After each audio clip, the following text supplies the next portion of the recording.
Muito aluno participa. E aí, meu povo, tudo bem com vocês? Bom dia!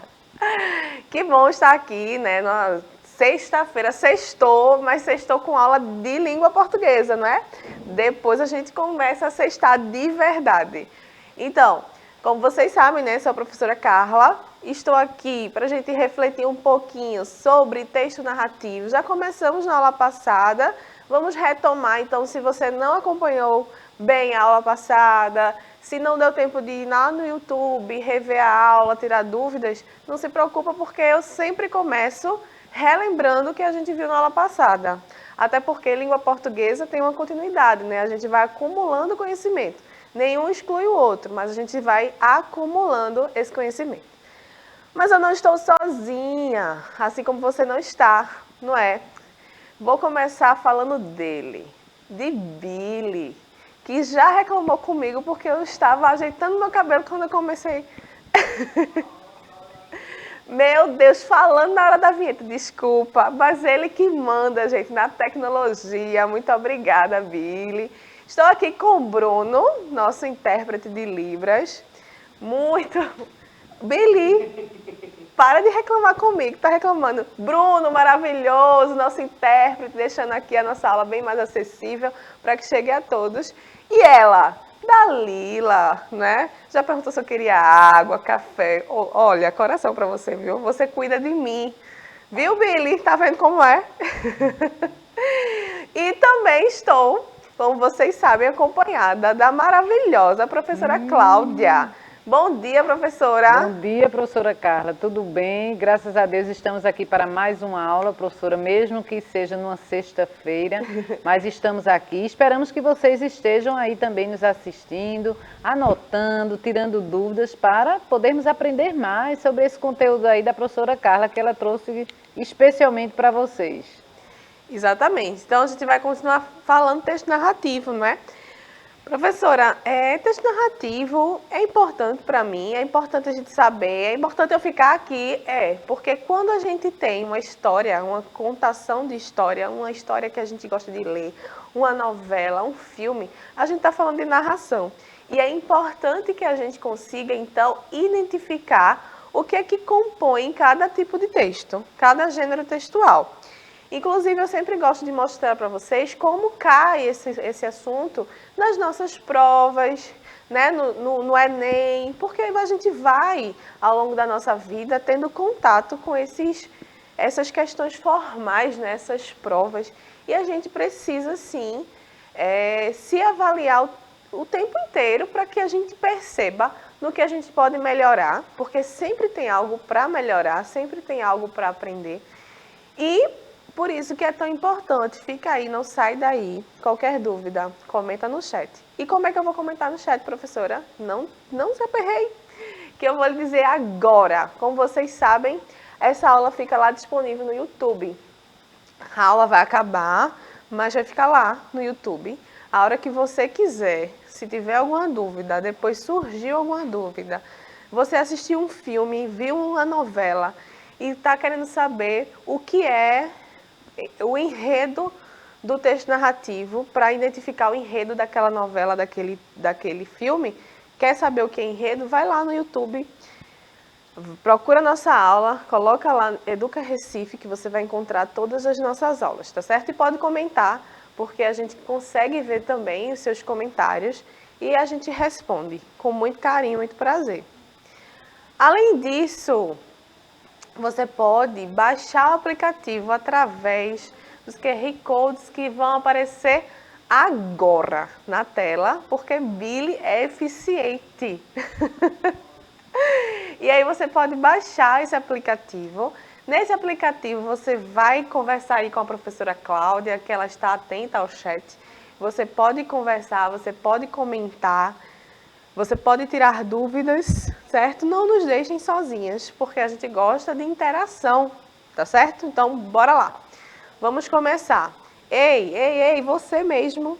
Lembras da aula passada, Billy? Não? Billy.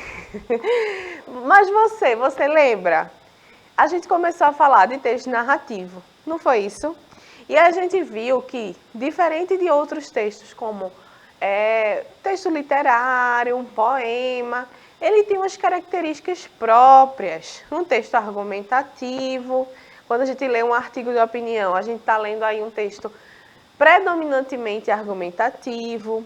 Uma coisa que a gente viu, e é importante lembrar sempre, na aula passada que a gente viu, que um texto, um gênero textual, ele não é puro de um tipo, né, de um agrupamento. Digamos, os gêneros textuais, eles são infinitos. Sabia, professora Cláudia? São infinitos. A gente nem tem como contar os gêneros textuais. Por quê? Porque os gêneros textuais, eles surgem com a necessidade de comunicação da sociedade. E eles também desaparecem quando essa necessidade vai se transformando. Então, antigamente se mandava muita carta, hoje se manda muito e-mail. E aí eles vão se transformando, vão pegando uma característica, vão colocando em outra característica. O diário antigamente era com chave, era aquela coisa, escrevíamos segredos. Você fez isso, professora Cláudia? Muito. Porque até hoje eu tenho. Muito. Mas hoje, o que é que a gente faz? A gente coloca no Instagram, não é? E aí o Instagram se torna o nosso diário. Continua sendo um gênero textual, com características de diário, mas dessa vez atual, a nossa comunicação, a nossa sociedade atual, né? Então, no lugar do gênero ser privativo, no caso você tinha toda aquela privacidade, aquele diário, ninguém podia ler, somente alguém de muita confiança, tinha até chave, tinha cadeado. Hoje não. O intuito do diário no Instagram é que ele seja conhecido e que todo mundo veja o dia a dia, certo? Então os gêneros vão se transformando. Um gênero textual não tem somente um tipo, um agrupamento. Exemplo, numa receita, a gente pode encontrar o texto descritivo, quando ele vai descrever os ingredientes, e a gente também vai encontrar o texto injuntivo, aquele que vai te convencer, te ensinar, né?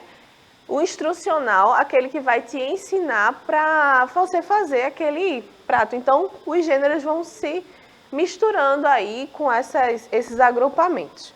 Mas é importante pensar que a gente sempre tem algum que predomina. Então, no artigo de opinião, a argumentação vai predominar. Ainda que em alguma parte eu narre uma história a fim de convencer você, mas o predominante é o argumentativo. No caso da narração, o que vai predominar é o tipo narrativo, né? É o agrupamento narrativo. E aí a gente precisa pensar muito bem e conseguir identificar os elementos da narrativa. Vocês lembram quais são? Eu trouxe aqui para vocês o primeiro elemento da narrativa, que é essencial para a gente ter um texto narrativo. Se a gente não tem um personagem, a gente não consegue ter um texto narrativo. Porque narrativo significa ação, é a maneira de descrever o que aconteceu, é a maneira de narrar um fato, um acontecimento, uma ação. E toda ação tem personagem envolvido, não é verdade? Quando você quer contar a alguém o que aconteceu com você, você se torna personagem principal daquela história. Ou seja, é um elemento da narração. E aí, como vocês lembram, o personagem são as pessoas que estão presentes na história. Só temos o protagonista? Não, a gente tem o protagonista, que é aquele personagem principal. A gente também tem o antagonista, que é aquele personagem que vai de encontro, vai dificultar a vida daquele protagonista. E a gente tem outros que eu trouxe para você na aula passada. A gente também tem o coadjuvante e o secundário. E esses personagens, eles se confundem muitas vezes. Mas você agora não vai confundir mais. Quando a gente diz coadjuvante, quer dizer que o personagem ele tem uma menor importância na história, mas ele atua na história. Ele pode guiar um acontecimento. Quando a gente pensa num filme ou numa novela, por exemplo, sempre tem a funcionária da casa que cuidou daquele protagonista desde sempre. E aí ela tem um nome, ela pode dar dicas, ela pode dar conselhos para ele, ela pode fazer aquele comentário que vai desencadear uma ação. Então, ela é coadjuvante, ela participa aí, mesmo que numa escala, se a gente tiver que fazer uma escala, ela tenha uma menor importância porque ela não é o protagonista, ela participa e ela guia o fato. Já os secundários, né, os figurantes, a gente tem aquelas pessoas, aqueles personagens que não participam do enredo, estão ali para compor um cenário. Então, se eu estou no shopping, eu estou vendo aquelas pessoas andando no shopping, aí sim são os figurantes. Já os coadjuvantes, não. Certo? Ele tem um nome, ele vai participar, ainda que de uma menor importância. Espaço. Somos seres situados no tempo e no espaço. Já falou isso, professora? Já. Porque nós somos seres situados no tempo e no espaço. Quando uma pessoa está muito, digamos assim, viajando no tempo, está muito aéreo, volta para o espaço. A gente costuma dizer isso, né? Volta para o espaço, estás viajando, estás em que planeta? Por isso mesmo, porque o ser humano, o personagem, uma pessoa, precisa ser situada no tempo, no espaço. E quando a gente tem esse ditado, inclusive, é justamente pensando na narração de uma história. Todo personagem, ele participa de alguma ação dentro do espaço. E o espaço, como vocês estão vendo, ele pode ser físico ou ele pode ser psicológico, como eu falei na aula passada. O psicológico é aquele lugar que a gente não consegue alcançar. Muitas vezes é dentro do pensamento do personagem, muitas vezes é no cenário que, por exemplo, entrou numa máquina, foi para o futuro, voltou para o presente, e quando aquelas histórias que a gente consegue ir há anos depois, voltar para muito antes, enfim, é aquela coisa que você não consegue chegar, né? Naquele espaço psicológico. E já o físico não, acontece, é um lugar real, estamos aqui no estúdio, estamos num lugar palpável, né? A gente consegue entender onde se passa a história. Novelas, a gente vê que os lugares são bem definidos, não é? Então, geralmente tem aí na fazenda ou na casa, a gente tem vários espaços. É importante pensar nisso também, que o espaço, ele pode se modificar, dependendo da cena da história, do momento da história, certo? Temos também, como eu coloquei aí o espaço psicológico, temos também o narrador. Paramos exatamente nessa parte, na aula passada, e eu te falei que eu ia falar com muita calma sobre os narradores. Por quê? A gente começa, quando a gente lê a história, a gente acaba ignorando o poder da narração. A gente percebe muito bem os personagens, procura o espaço, procura o tempo, não é? A gente vai ver também. E aí a gente acaba ignorando, mas o narrador, ele tem um papel tão importante, porque no que diz respeito à apresentação, como vocês estão vendo aí na tela, o narrador situa o leitor naquele universo novo e na maioria das vezes ficcional. São apresentados os personagens, as circunstâncias da história e a sua ação principal.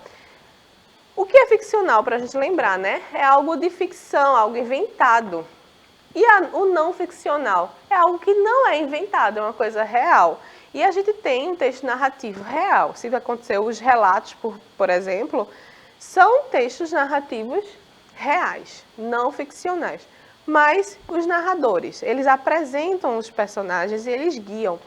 Quando a gente se perde num texto, muitas vezes é porque a gente não está também observando a narração. A narração tem uma função primordial para a gente entender, compreender a trama da história. Temos alguns tipos de narrador, né? Então temos o narrador personagem, que é aquele que participa da história. Ele é um personagem da trama, ele pode ser o personagem principal ou mesmo um secundário. Portanto, se o texto estiver nesse tipo de narrador, a história será narrada em primeira pessoa do singular ou do plural. Atenção para isso. Quando a gente consegue entender a linguagem utilizada, olha, quando a gente consegue ler direitinho e percebe que os verbos estão na primeira pessoa e que os pronomes utilizados são referentes à primeira pessoa do singular ou à primeira pessoa do plural, certamente o narrador ele tem que ser personagem. E aí é questão de prova quando se pergunta assim, no fragmento, no texto, nesse trecho de um texto, o narrador ele é personagem ou é o observador? A primeira coisa que a gente tem que observar é como está escrito. Porque se a gente percebe que tem uma primeira pessoa, é o narrador personagem, tudo bem? Professora, temos somente o narrador personagem, só quem pode contar é quem participa? Não, a gente também tem aí o narrador observador, que é aquele aí, como o próprio nome indica, conhece a história de modo que observa e relata os fatos. Porém, diferente do narrador personagem, o narrador observador não participa da história. E aí, esse tipo de narração é feito na terceira pessoa do singular, que é ele, ela, ou do plural, eles ou elas. Quando começa um texto e diz assim, eles estavam numa sorveteria e de repente um imprevisto aconteceu. Quando eu uso eles estavam, eu estou narrando uma coisa que eu não participei, eu apenas observei e eu estou relatando algo. Mas, percebam, eles, eu estou falando de quê? Terceira pessoa do plural. Quando eu digo, nós estávamos no shopping e o imprevisto aconteceu, quando eu uso nós, eu me incluo nessa linguagem. Então, a primeira coisa para reconhecer o narrador é observar aí como está escrito o texto. E o narrador onisciente é aquele narrador que conhece toda a história e diferente do narrador observador, que conta os fatos por sua ótica, por seu olhar, né? Esse aí, onisciente, sabe de tudo sobre os outros personagens, inclusive seus pensamentos e ideias. Nesse caso, a história pode surgir narrada em primeira ou terceira pessoa. É importante pensar que a voz do texto não representa a voz do autor do texto. Por quê? Porque muitas vezes isso é pegadinha. Quando diz assim, o autor do texto é a voz do texto é o mesmo que a voz do autor? Não. Quando você está escrevendo o texto, ainda que seja o narrador onisciente, que é aquele que conta os fatos, mas parece que ele está dentro do pensamento dos personagens. Ele guia o leitor não só pelos fatos, mas também pelos sentimentos, pelas sensações, certo? E é um narrador que a gente encontra muito nos textos, nos contos de fada, porque ele sempre está dizendo aí pra gente como é que o personagem está, como é que ele se sente. E a gente também tem um tempo cronológico ou psicológico. O cronológico é aquele que segue uma ordem de acontecimentos. E o psicológico é aquele que não segue, quando eu falei aí, que a gente pode, naquelas histórias que se entra numa máquina, vai para um futuro, vai para o presente, volta para o passado, ele consegue modificar isso, é um tempo aí psicológico, é um tempo interior que ocorre na mente dos personagens, certo? Mas o cronológico não. Por exemplo, num diário, quando a gente vai narrar o que aconteceu, é um tempo cronológico, quando eu digo hoje, meu dia foi assim, estava chovendo, então eu vou narrar, né? Mas eu vou usar o tempo cronológico. E o enredo, professora? O enredo é também chamado de trama. Abrange o início, desenvolvimento, clímax e desfecho. É isso aí, o enredo é a história em si. Se você não interpreta, você não sabe o enredo.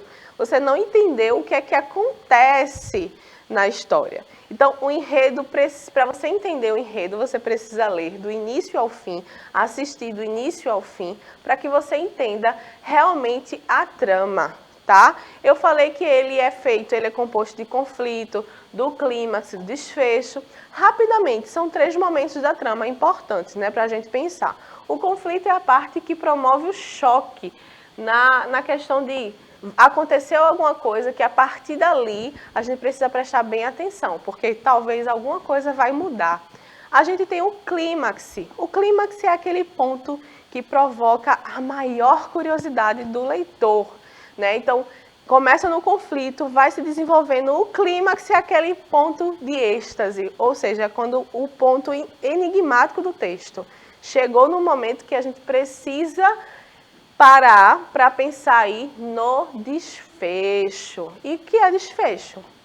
É a consequência, né? É o fim da nossa história, é como vai terminar. Agora percebam, se a gente vai produzir uma narração e a gente não consegue colocar o conflito, o clímax e o desfecho em harmonia, a gente pode correr o risco de deixar o nosso texto incoerente, ou seja, perder o sentido da história. Tudo bem? Eu trouxe uma dica, né? Aquelas dicas que a gente precisa dar para lembrar de algumas coisas. Se a gente parar para pensar que os elementos da narração, eles formam aí as iniciais de cada elemento, vai formar uma palavra, que é pente. Eu costumo dizer, os meus estudantes, tia, eu não lembro, né, os meus menores, eu não lembro dos elementos da narração. Eu disse, tá, lembra de pente. Pente é um objeto que a gente usa diariamente. E cada letrinha dessa vai ter uma importância na narração. O P vai ser de personagem, o E vai ser do espaço, o N vai ser do narrador, o T vai ser do tempo e o E vai ser do enredo. Então, todos os elementos da narração estão aí, nessas iniciais aí que formam a palavra pente. Então, é uma dica aí para a gente lembrar, memorizar os elementos essenciais de um texto narrativo, certo? Uma coisa que eu trouxe para a gente fazer rapidamente eu trouxe uma questão. Como é importante a questão da narração? Tem um texto aí, ó, considere o texto. O incidente que se vai narrar é de que Antares foi teatro na sexta-feira, foi ao teatro na sexta-feira, 13 de dezembro do ano de 1963, tornou essa localidade conhecida e, de certo modo, famosa da noite para o dia. Bem, mas não convém antecipar fatos, nem ditos. Melhor será contar primeiro, de maneira tão sucinta e imparcial quanto possível, a história de Antares e de seus habitantes, para que se possa ter uma ideia mais clara do palco, do cenário e principalmente das personagens principais, bem como da comparsaria dessa trama, talvez inédito nos anais da espécie humana. Érico Veríssimo. Então, a gente tem um texto e, para começar, a gente precisa lembrar de como está escrito. Está escrito em primeira ou em terceira pessoa? Em terceira, né? Quando ele diz de alguém. Ele foi ao teatro. Antares foi ao teatro. E qual é a pergunta dessa questão? Diz assim, ó, assinale a alternativa que evidencia o papel do narrador do fragmento acima. Ora, você só percebe um trechinho e ele está perguntando da função aí do papel do narrador. É possível? É. Por um trecho, a gente consegue perceber o papel do narrador. Letra A, o narrador tem senso prático? Quer transmitir uma experiência pessoal? Não, ele falou bem claramente que é imparcial. Na letra B, ele é introspectivo, relata experiências que aconteceram no passado, ou seja, está dentro das personagens? Não. Em atitude semelhante à de um jornalista ou de um espectador, escreve para narrar o que aconteceu com X ou Y em tal lugar e tal hora. Exatamente isso. A gente tem exatamente essa função do narrador nesse trechinho. Então, percebam que a partir de um trecho, a partir da leitura atenta, a gente já consegue perceber a função e a importância do narrador. Bem, a gente vai ficando por aqui em texto narrativo. Nas próximas aulas a gente já vai começar a pensar em outro gênero, em outro texto, certo? Quero agradecer a participação, professora Cláudia. Estava tudo certinho por aí, não é? Tudo certinho, professora. Muito obrigada por estar comigo, viu? Por nada, e foi bem interessante a aula, as dicas, né, do texto. É muito importante a escrita, né? Isso. Hoje são cobrados demais em vários concursos, em várias coisas que vocês possam fazer. Então, vocês devem treinar muito. As principais redações nota 1000, pessoas escreveram muito. Exatamente. Estão atentas às dicas. Estão atentas a essas dicas, a sequência. Então, é importante que vocês assimilem direitinho, tá certo? Tchau, Exato. tchau, pessoal. Agradeço, Bruno, Billy. Então, até a próxima. Um cheiro no coração de vocês.